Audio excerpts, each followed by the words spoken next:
What's up, ladies and gentlemen, welcome to this POV review by AutoTopNL. My name is Martin and today I am taking a look at what might be the best hot hatch you can buy. The new facelifted version of the Ford Focus ST. Now this one is green and it's not a great color for this car, I have to say. I think Ford is going for like a GT3 look with very aggressive colors, and this green is the most aggressive spec you can have, but I think it's a bit of a miss. I love these ST models in blue. This apple TD green, I really don't like it.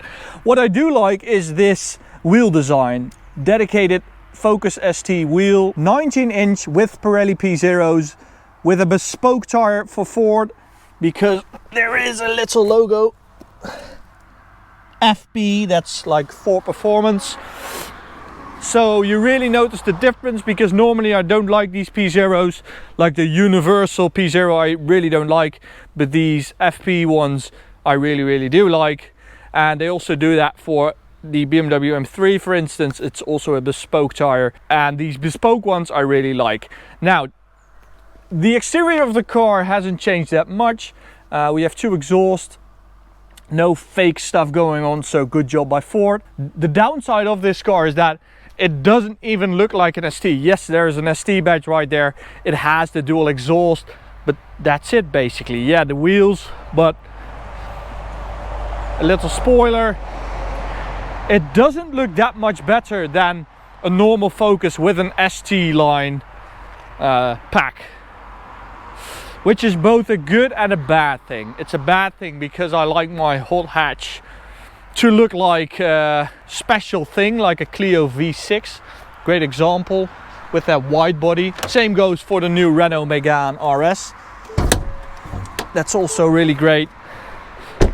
Ford have decided to spend their money elsewhere, and for the Focus ST they have used this 2.3 EcoBoost engine. So it's basically a detuned Mark III Focus RS engine, 280 horsepower, 420 Newton meters of torque. And it's a torquey engine because of the extra 0.3 of a liter compared to all the 2 liter competitors, or even a 1.8 for Renault. So you can really feel that you have displacement. So you wouldn't say this is a facelift. I know the headlights and the tail lights look a bit different bumper pieces, but if you're not like a Ford guy, you won't even notice if you compare this to the pre-facelift. Now on the interior, however, Ford have ditched Recaro as a partner, and they've started to make their own seats. Let me turn this off. The Recaros were absolutely gorgeous, but Ford have outdone themselves. These seats are ridiculously good. They are Ford Performance seats, and as you can see, they are really snug, great bucket seat, and they really remind me of the bucket seats in my M3.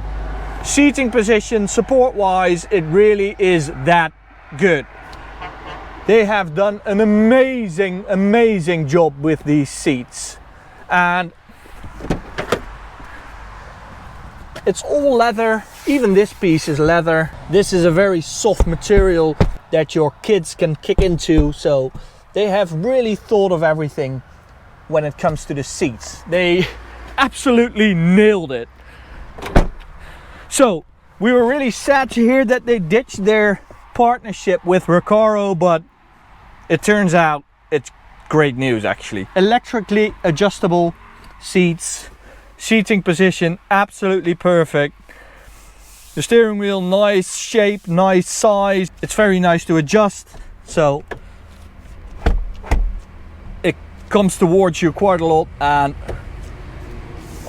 I really like it. Little flat bottom. It's really a nice steering wheel to hold.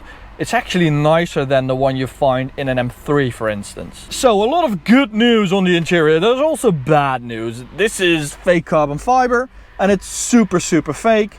It looks like it's from the leftovers from AliExpress. Even AliExpress didn't like this, so they gave it to Ford, I think. Jesus Christ, that's really ugly. Okay, so let's start the 2.3 liter EcoBoost engine. Now that is the big news.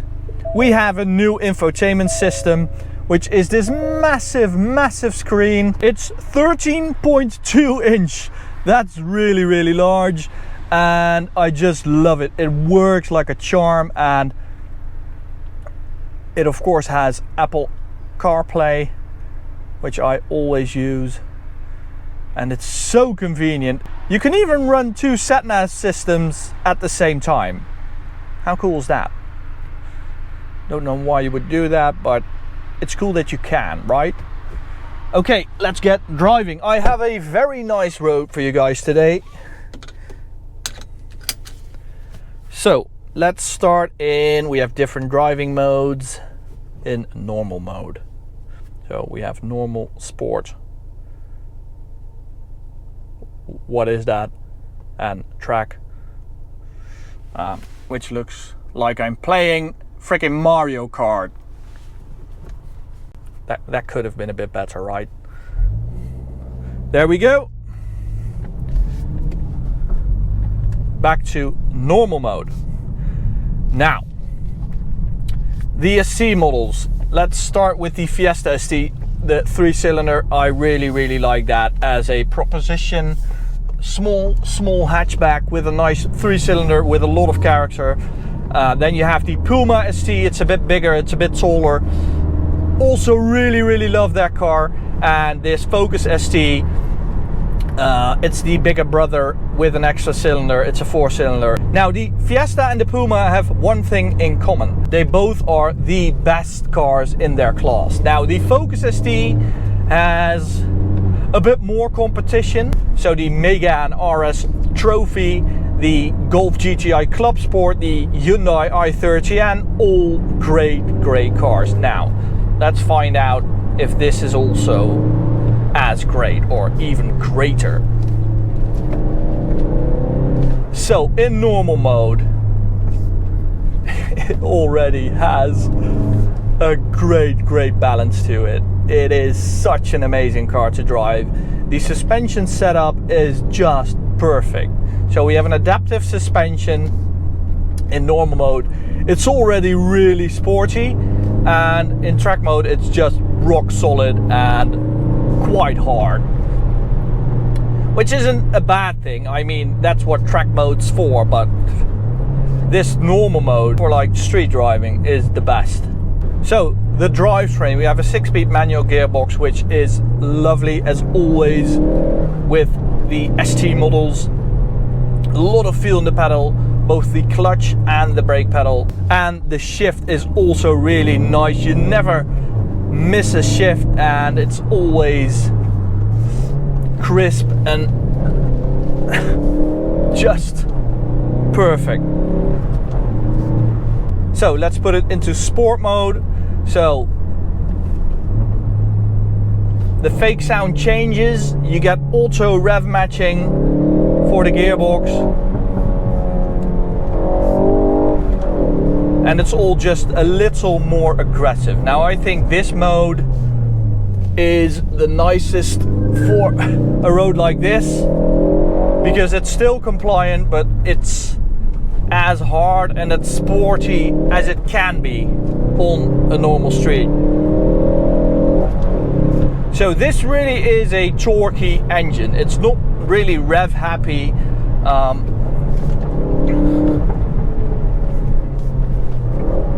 But that's because of the displacement. It's a 2.3 liter, so it has more to offer without using its turbo. So you can really feel that at like 5,000 RPM you get max power, 5.5 of 280 horsepower. But the good news is that if you pull through to like 6.5, it doesn't really die on you. It like plateaus and gives you that 280 horsepower all the time. So that's good news.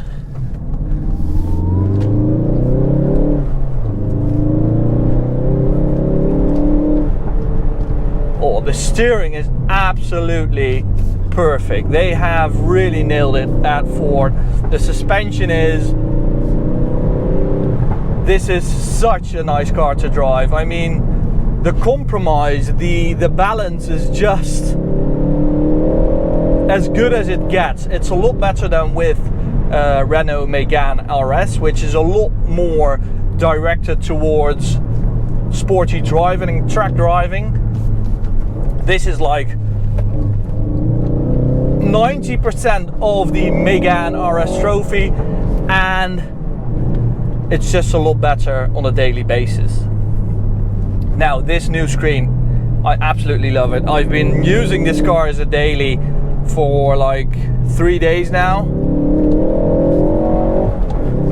and I could honestly trade in my M3 for this car because it's just so nice. And a lot of that is because of the screen, because, you know, it's really nice to work with. It's really good. You also have the B&O Play system, so the like cheaper Bang & Olufsen version that Ford tend to use, and it's also really good. Sound quality is perfect, and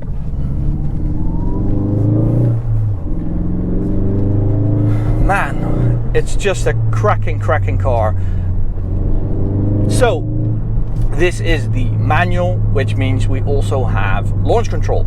Ford always does this with their manual ST models.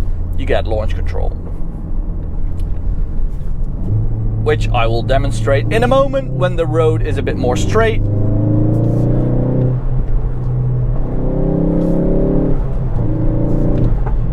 And let's talk about track mode. So this is where it gets a bit unsettled because of the irregularities of a normal street road. Now this would be the perfect setting for a track, which is why it's called track mode. But on a normal road it's a bit unsettled. You don't get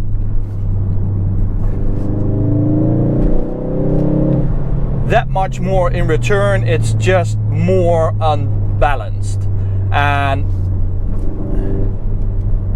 it also disengages ESP, and if you use launch control you need ESP, because if you don't it's just wheel spin all over the place. Let me demonstrate. Should do 5.7 seconds. In track mode though it's like 7. Because of that. There we go.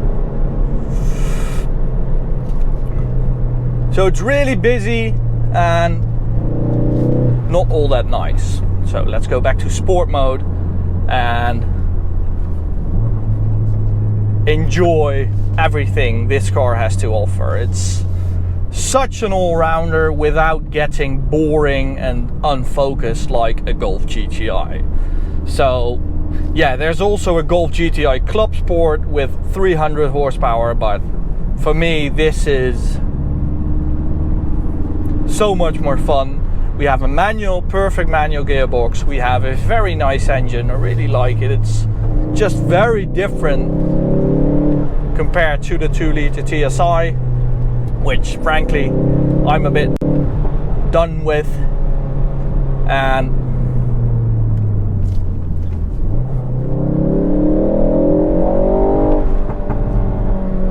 you do get some pops from the exhaust, but of course this has been equipped with an OPF particular filter, so you know it's a bit filtered. And that's why Ford decided to use fake sound through the speakers to like bump up the driving experience, but it's just annoying. I think it's a very fake sound and it's not very nice, and it even has fake sound in normal mode, and I think this is a very big mistake, because when you drive on the highway you just want it to be quiet and torquey, right? But it's both those things and a bit annoying, because you get a bit of fake sound that's just, you know, I don't like this sound, that bassy annoying sound. Yeah, it's there like all the time. So I could honestly buy this car. Really, I would really consider this. You can also get it as an estate. Perfect job by Ford. You can also get it with a 10-speed auto gearbox, which you should not get because it's not really that nice. Stupid track mode. Yep, that's a lot faster. It's not as fast as Ford says because they say it will do 5.7 seconds.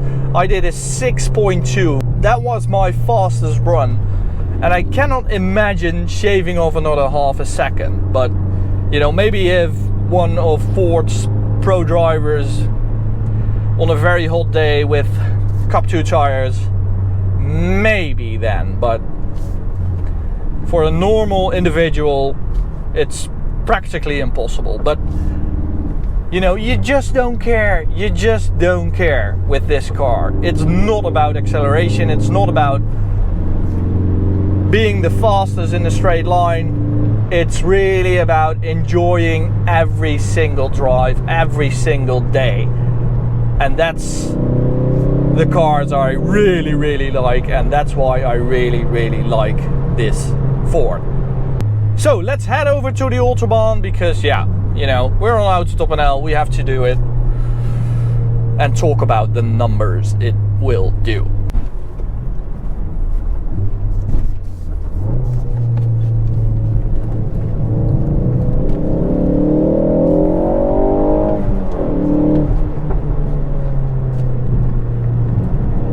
What have they done with these P0s? They are really good.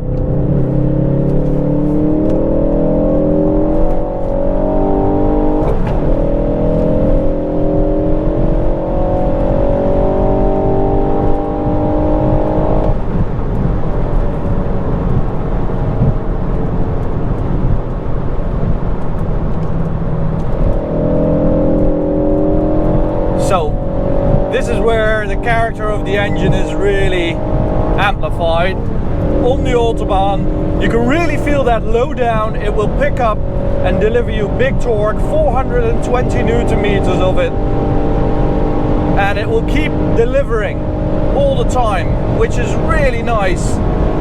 And in a straight line, I'm sure this is as fast as a Ford Focus RS Mark III, because that car was just way too heavy, and with the all-wheel drive system, it had a lot of drivetrain loss, which this doesn't as a front-wheel drive car. So, brakes, I just had to brake a bit there. They are really good. Again, really good. Brake pedal feel is just marvelous. Performance is really good. They have just done an incredible job over at Ford. You can flat foot shift, so when I shift into the next gear, I leave it on throttle.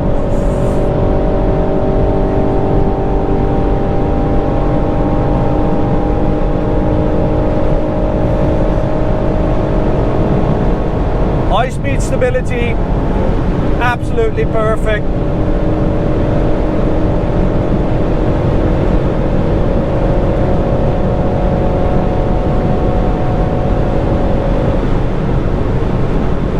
They have done little adjustments on the suspension compared to the pre-facelift, which was already an amazing car on the Autobahn, and it still is as amazing, if not even a bit better, because of those changes. This really is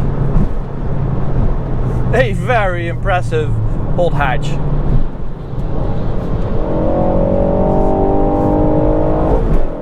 It did a 15.7 100 to 200 run, which is a bit strange because the pre-facelift did a 14.7. Jesus Christ. You cannot go into the left lane with 80, you stupid man. Jesus Christ, what an idiot. Thankfully, I have these awesome brakes He just wanted me to demonstrate them, I think.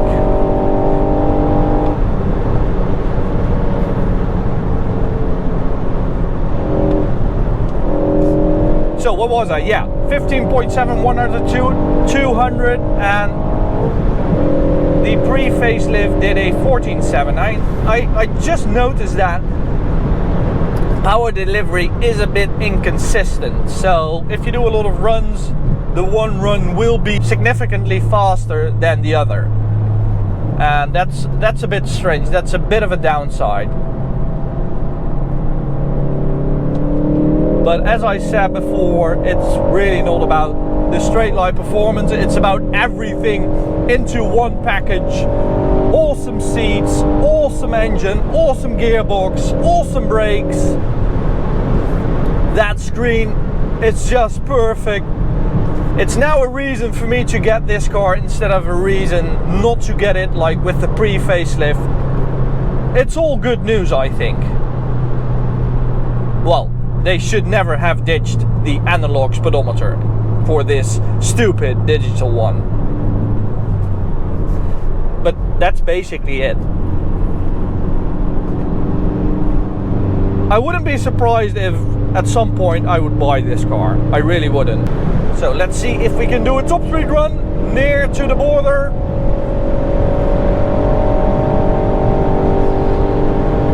It's a bit busy today. And you need a lot of space to do it. It's 250, of course. And it will do 251 GPS. I have tested it, of course, for you guys. No. Don't think we're going to make it.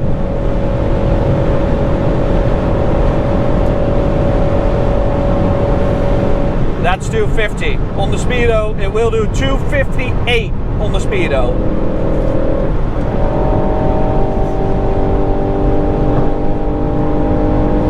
Come on! There we have the awesome brakes again. Yeah, they are getting hot right now. But they have taken a beating today and they can handle a lot. They really, really can. So, this might be it for you guys and for me. That was it for today. Hope you enjoyed the review. Go check out this one. And go check out the playlist. And please guys, subscribe. It really, really helps. Bye.